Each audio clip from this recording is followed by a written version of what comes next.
You're listening to Stand Out Get Noticed, episode 195.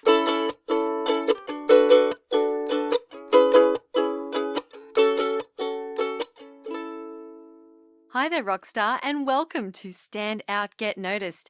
I'm Christina Canters, speaker, coach, and founder of The C Method, where I help high-performing professionals and business leaders to build powerful communication skills. You can learn more at thecmethod.com.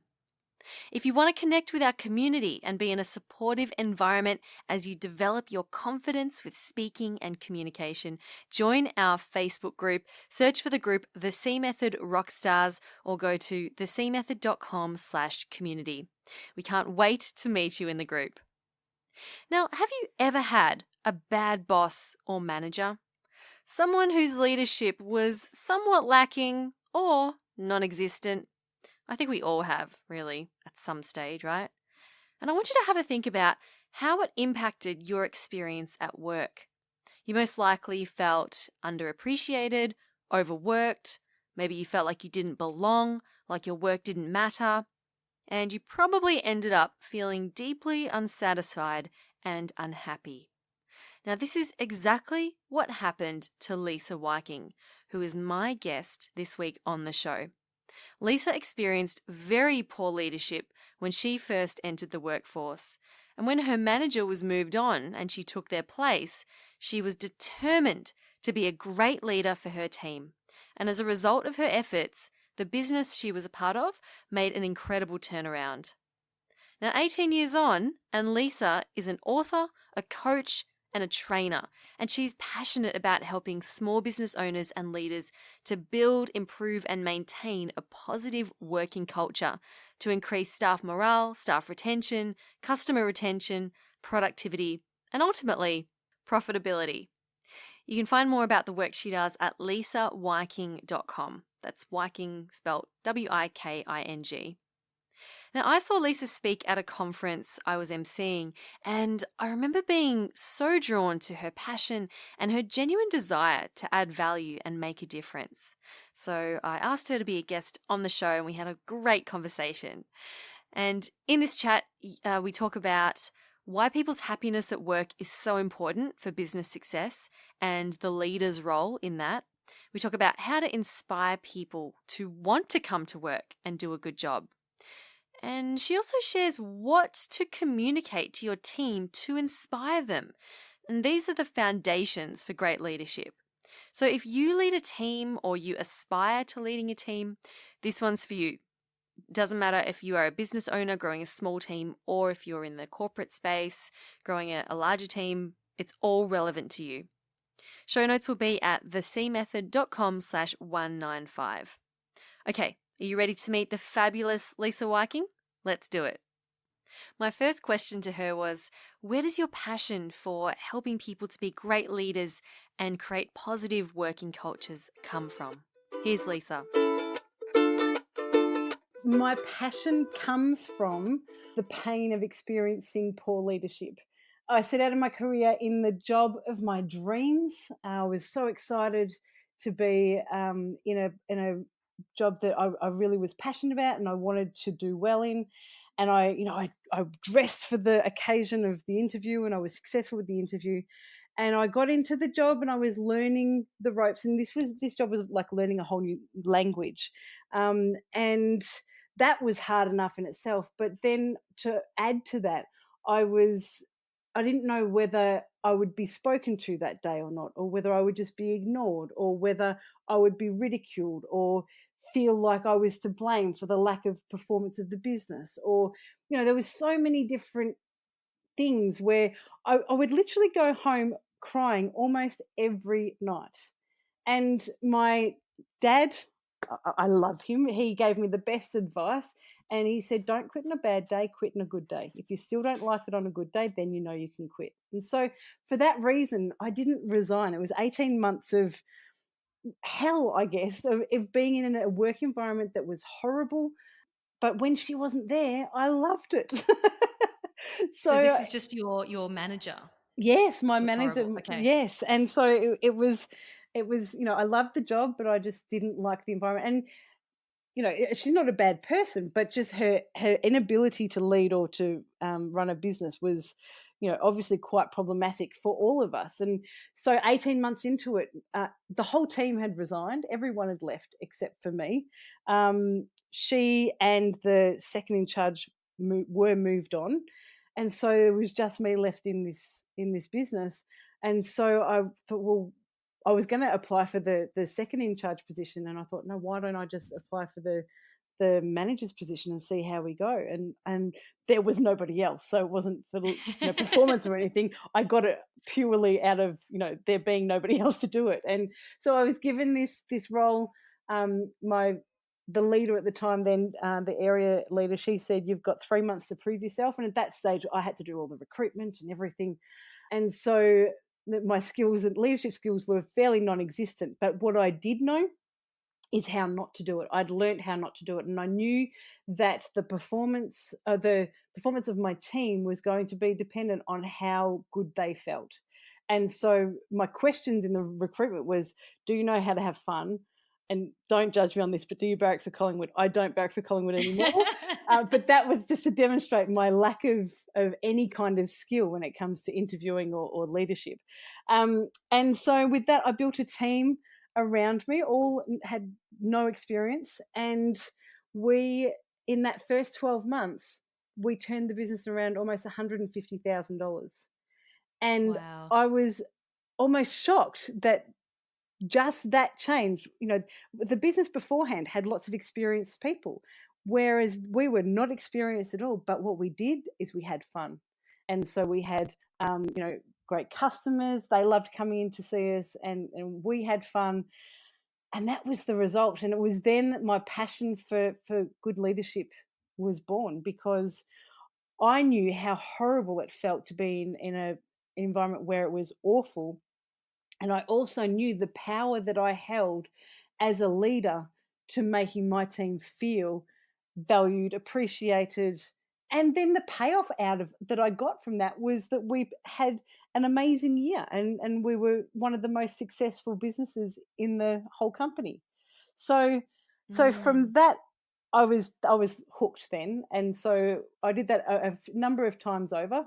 And then I opened a new store, and then from there, I was put into a high performance coach role where I go around and help newbies set up their business and become successful quicker. And so then I was given an opportunity to lead that small business as what was I called? The National Operations Manager. And then I came back into the big business that I was a part of and was an area manager. When I fell pregnant, my first child, that area manager job was too big. I didn't want to work those kind of hours with a baby. So I didn't go back. And I always knew that I would start my leadership coaching business as a mum. And so here we are. She's about to turn 5 next Tuesday. So Wow. yeah, so that's my Awesome. story, and that's why it comes from a place of knowing how horrible it can be, and also knowing how amazing it can be. And you know what, the thing that drives me is that people, their happiness in work determines how happy they are overall. And so this is not just a business thing, this is a global thing that we as leaders have a responsibility for the happiness of the human race. And if every leader owned that, then the world would be a much happier place. Wow. That's beautiful big picture Yeah, thinking. I yeah, love me that. too. Lisa, you mentioned before about it sounded like this is at the core of good leadership and bad leadership around helping your team to feel valued and Yes, appreciated. Is this what you feel is missing from most workplaces? yes, I do. I I think there is a gap in. I don't know exactly, but I think there's a gap in awareness, or a gap in, yeah, awareness of how much impact we as the leader have. And I remember this Mm. feeling myself when I, as a leader, when we grow in our leadership skill, and we progress, and we add more feathers to our bow, we as a person, we don't feel like we've changed. We're still the same person. but our influence and our impact of our behavior on others has. And I think there's a lack of recognizing that that is actually the case as a leader, that who we are, how we behave, and how we treat others is magnified tenfold when we are a leader to when we are just one person not responsible for anybody else. Can you give your definition of a leader in this context compared to, say, a manager? Are they the same thing or are there No, I differences? think I think there are differences, and it really is semantics. I think a leader is someone who is leading someone to somewhere, and I think that is a big distinction. Whereas a manager is managing the current state. So a leader must have a direction that they are moving in, and that they want to take their people with them. And if you don't have a direction or a destination that you're aiming for, then where are you leading them? You're not leading them anywhere. So whereas a manager, it is managing exactly what is now, and that's it. But the problem is that that's not inspiring for people, and we have to think about, okay, we can no longer expect people just to do what we say because they have a job and they get paid a wage. That's not how it works anymore. That's 1950s thinking. It is not the current employment um, landscape. So as leaders, we must inspire our people to want to come to work, to want to contribute to the bigger picture, to want to help and be a part of something bigger. And that's leadership, not management. Does that answer your question? Yes, yes, Oh, absolutely. And good. you actually answered a question I was going to ask you, which was, what would you say to people who think that, my team's just here to do their job and get paid? Yeah, And that's all they want. They just want to come yeah, here, do their work and go yeah. home. So, I mean, that's it's very old fashioned thinking. And if you speak to anyone, you speak to your family members who have a job, is that enough? Just doesn't matter what the environment is when you're at work. If you get paid, that's enough. And for me, I would not want my family members to be in an environment where that's all it is just a paycheck at the end of the day. I want my team, my family, and therefore my team to feel that they are contributing on a greater level, that they're a part of something bigger than just themselves. And this is especially applicable for the millennials because, and this is a generalization, so I don't want to be held to account of not everybody's like this, but as a generalization, many millennials come from broken families. They come from, families that have split. And so they're looking for that safety or that feeling of belonging in other environments, and one of those environments is work. And so, if they can build connections, if they can feel important, if they can feel safe in their work environment, then that is going to mean they're going to stick a lot longer than if it just is going to work for a paycheck. And I guess that's the end of the day: is do you want long-term staff retention, or Mm. are you happy with that constant revolving door of staff in and out, which it can be, depending on the business, can be very expensive. Mm. Lisa, can you expand on, you mentioned helping your staff to feel safe. Yes. Can you expand on that, what that actually means? Well, human nature is, and this is an Anthony Robbins thing. If you've heard of Anthony Robbins, Mm. humans have 6 core needs. So no matter age, sex, nationality, religion, no variables matter. Every single human being has these 6 core needs, and the first and the biggest driver for human behavior is that of certainty.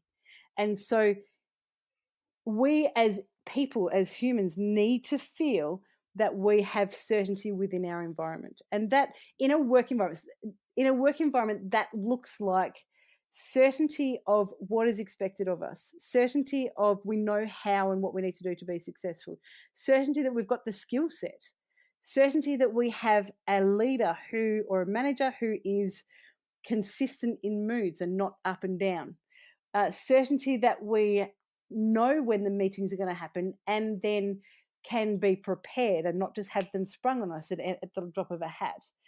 All these things add to us feeling certain or safe. And the Mm. more these things don't happen or the opposite happens, the less safe we feel, which means that we will start to search for other areas, potentially, as long as we're of sound mind, search for other areas to meet that feeling of safety. Whether that be another job, whether that be a complete disengagement, and I don't care, I'm protecting myself, so I'm certain that I'm protecting myself and I don't care about, the business or what happens. Any of that leads to a lack of productivity or loss of employee and therefore expense. So understanding how to meet the need for your people, meet the need of certainty for your people, is hugely financially beneficial, let alone rewarding as well for not only you but also the team. Absolutely.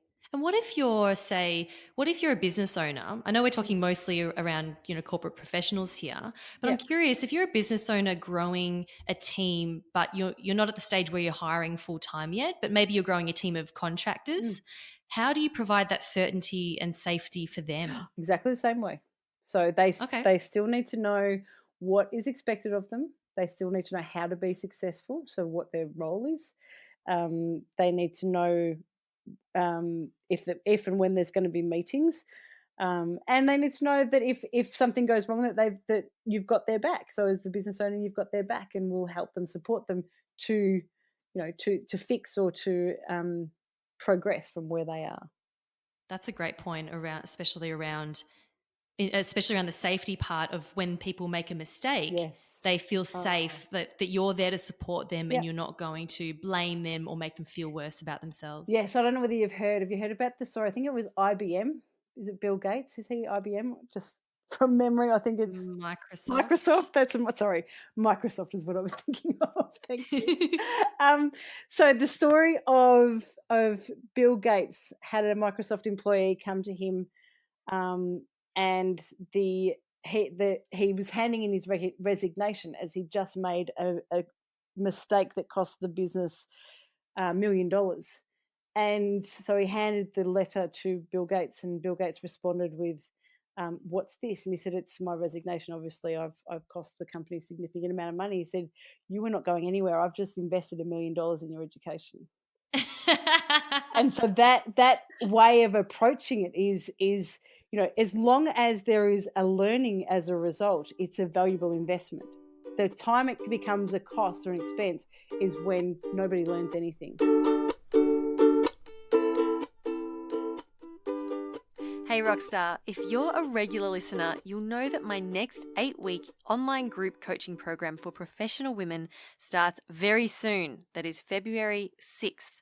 And I wanted to let you know applications close on Tuesday, 22nd of January. That's next Tuesday.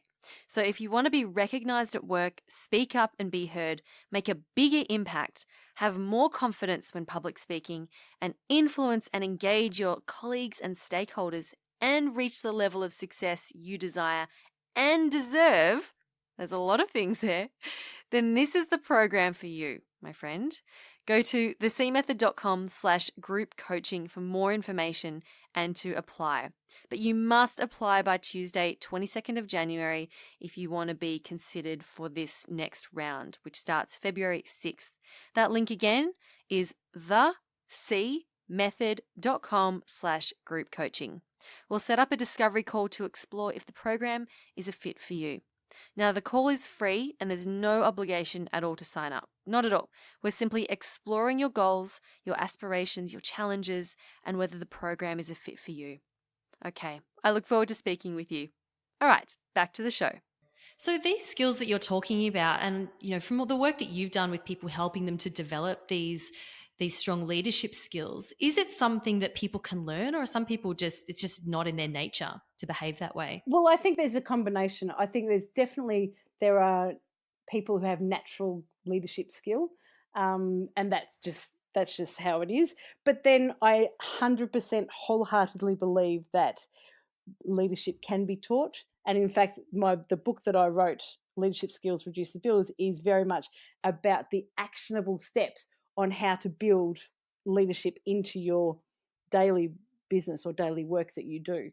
So, and it's about bringing it from the abstract down into the actionable. And I think leadership often is very abstract. It's like, oh, just be a good leader. Like, how the heck do you do that? Whereas when you have specific actionable steps, so do this, then do this, then do this, then anybody can do it if they want to. Can we talk some of those actionable steps right now? Sure, we certainly can. So I think first and foremost, and this is with any communication training or leadership training, everything comes down to your intention. So the first thing that's most important is be clear on what your intention is. And as a leader, I don't know whether you've heard Simon Sinek speak. I'm a huge Simon Sinek fan, and he says that your job as a leader is to rise the people around you, to help the people around you rise up, not to push yourself forward first. And so as your intention, a quality leader's intention will always be to see my people succeed. I want to see my people achieve and succeed, and for the greater good. So if that's your intention, or you've got an intention that is for what we call in coaching or NLP ecology, where it's good for you, good for me, and good for the greater good, that's a great place to start with, is your intention. Then the first step is to know your purpose, to know why the business exists, which often comes from the business founder. If the business founder is not available, then it comes from the team and what the team is inspired by. And there is a process, a Simon Sinek process, that can be done to uncover that. When you have that process, then also spits out the values of the team or the business, and those two things, the purpose, and which is what we believe, and then the values, that's how you recruit. So the two most important things when recruiting a team member are those two things. Do they believe in what you believe in, and what your purpose is, and do they hold the same values? And if the answer is no, don't even bother pursuing or considering further conversation about skill set, because it's secondary. You can improve and change someone's skill set. You can't change someone's belief and values. Yes, absolutely. It's I not love that. it's not possible. Well, you can, but it has to be with their consent. So, and that's coaching. But so that is the first and foremost is values and beliefs have to match, so that there is a happy marriage between the business and the employee. Then you can look at skills. So that's the first part: is know your purpose, why the business exists, and then how you go about doing business. Then there needs to be a vision. So the vision is a statement, an aspirational statement of some point in the future that the business or team wants to achieve. And then is that the thing that you can sort of have on the wall so that everyone's clear and it's all there for people to see? Yes. Yes, the purpose should be infiltrated through the whole business, or the whole everything. So the team sees that all the time. It should be talked about in every meeting, etc. Same for the vision. So the vision is what we're working towards. It's the united goal. It's the thing that everyone has in common, that everyone's working towards to achieve. So good. That's the vision. And then what's after that? So the next step. So then the next step are the goals. So the goals of the business or the team are the metrics. So the things that are measurable, that have numbers attached to them. If it doesn't have a number, it's not measurable, so it's not a goal. Can you give an example of what we would be measuring? Sure. Depends on what type of business you're in. But if you have customers, then it could be number of inquiries that you get versus the number that become customers, which then is your conversion rate. It could be the amount each customer purchases, the average amount. It could be how many repeat clients you have, how many referral clients you have. So, turnover. So it's overall metrics of the team. The numbers, yep. Yes, exactly. So, exactly. So it's all the numbers that are important to help the business achieve the vision. So that aspirational statement at some point in the future, the numbers must help the business achieve that vision. Awesome. Then a side thing here is as a leader, that vision is what you're talking about. That vision is what you're focused on. The goals are the how you're going to get there. And the strategies, I think it's always important for the team to be involved in identifying the strategies, are how you're going to achieve those goals. Sure. So we've got purpose, vision, then the metrics, and then the strategies. Goals, yep. Correct. And then aside from that is that people are human, we're human. Sometimes we fall off the rails, sometimes we don't do what needs to be done. In order for us to, or for our team to know what is expected of them, there are two things we need. We need very clear job descriptions. Most corporates have these, but small businesses sometimes don't, more often than not don't. So a very clear job description. And then not just that, that's the actions that are expected of them in the business, but then another set of expectations that are all the things that are required in order for them to be successful within the business.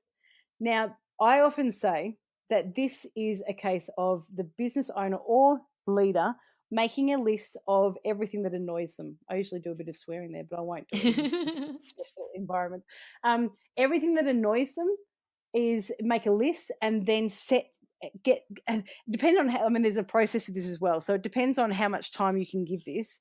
But the most powerful way is to get the team to agree on what the expectation is. So given that we want to achieve this vision, and to achieve this vision, we have these goals. In order for us to achieve these goals, this is the behavior that we need to perform, to be on a daily basis. And then you get everyone to agree to that. Everyone so everyone's agrees. Clear. Exactly. And then these are not locked in. They're not just written and then shoved in a drawer somewhere. These need to be fluid. So you put them up out the back wherever they can see it, in the lunchroom, wherever is a space that everyone sees. And if something becomes not possible, so the expectations, this must be able to be met by all people. So the business owner, any manager, everyone needs to be able to meet these expectations. The minute one can't, it's reviewed. Is this an unrealistic expectation? But given that all these expectations are now realistic, if these expectations are not met, they are addressed immediately. Right. And this every single time. And I know this sounds tedious. I know this sounds like nitpicking. But if you think about, if the low standards of not meeting these expectations is allowed to continue, it doesn't stay the same. It's a snowball effect, to the point where you have some significantly underperforming people within the business, which are causing some significant problems. And almost always the business owner or manager loss of sleep. So it's much easier to address these issues one at a time when they arise. You only have to do it a couple of times and they know that they're just not going to get away with it. See, this is where the other part of human nature comes in, is that human beings will do more to avoid pain than they will to gain pleasure. Yeah. So people knowing that if this is their job and they can either do their job or nothing, there's no other consequence, then, well, it's easy just to not do their job. Whereas if they know that someone's going to have a conversation with them of, okay, this is the expectation, for what purpose did you choose not to do that, then they are more likely to just do their job. Yes. And when you're consistent, and this going back to one of your first points around being consistent and helping them and providing that level of security and consistency, when you are consistent in how you then address these errors, or when they're not meeting expectations, they're going to learn very quickly that, and that's partly then strengthening your position as a leader who is consistent. Exactly. And it's not the same. Like, you're not going to have to pull up everyone, 25 times a day. They will quickly learn and then stop pushing the boundaries because they know what the boundaries are. But the catch here is, and this is why it doesn't happen, is that leaders also will do more to avoid pain than they will to gain pleasure. So, and many leaders think that this is confrontational, and many people will do anything to avoid confrontation. Whereas if it's addressed in the moment, it's not a big rah conversation. It is just a conversation of, hey, this is what we agreed on as a team. What part of this do you not understand or have you missed? I want to help you get back on track because this is what's expected. It's a very casual, calm conversation. If the same offence happens again, then you ramp up the intensity of each conversation as the offence continues. But the first part is just, hey, what part of this did you miss? Because I want to help you get back on board. And I think that would solve so many problems for people who Oh, who just don't like the idea of confrontation. And it's like, well, maybe you don't need yes, to. You can avoid confrontation if you set these measures up from the very beginning. exactly. So they're the steps. So do those steps, and leadership will be a breeze. So good, Lisa. I've taken so many Oh, notes. good. Look, thank you so much for sharing. Oh, you're most welcome. Thanks for having me. I know that you got a lot going on. You do a lot of work with people around this. Mm. So can you share with us, where can people connect with you? Yeah. Okay. So I love working with small business owners and also, I guess, middle management leaders, because that's where I came from, in helping them navigate the difficulty of people leadership, people management, and communication. Often it can be just about how to word something differently to get a different response or a different result, and so often there is a very simple um, outcome or simple change to give a big difference in the outcome. One of my latest things that I've added myself is finding my why workshop, which can be either for an individual or for a team, and that's giving. It's life changing for the individual when we do it for the individual, and then gives us such a clear direction to be able to make decisions from a business perspective, because it's either it helps you meet your why or it doesn't, and it is very clear cut. So that's my focus at the moment. I love doing them, and it's certainly good fun. Wonderful. And where can people find you? LisaWiking.com, LisaWiking.com, or lisa@lisawiking.com is my email. Thank you so much again, Lisa, for being so generous and for sharing all your wonderful Oh, wisdom thank with you. us. Thank you so much, Christina, for having me, and thanks everyone for listening. How awesome is Lisa Wiking? A big thanks to her for being such an amazing guest on the show this week.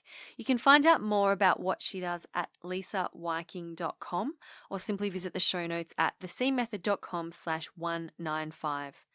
As always, all the links mentioned in this episode for the show notes, and also where you can sign up for the group coaching program, are in the description of this podcast in your app. All right, and that brings us to the end of this week's episode.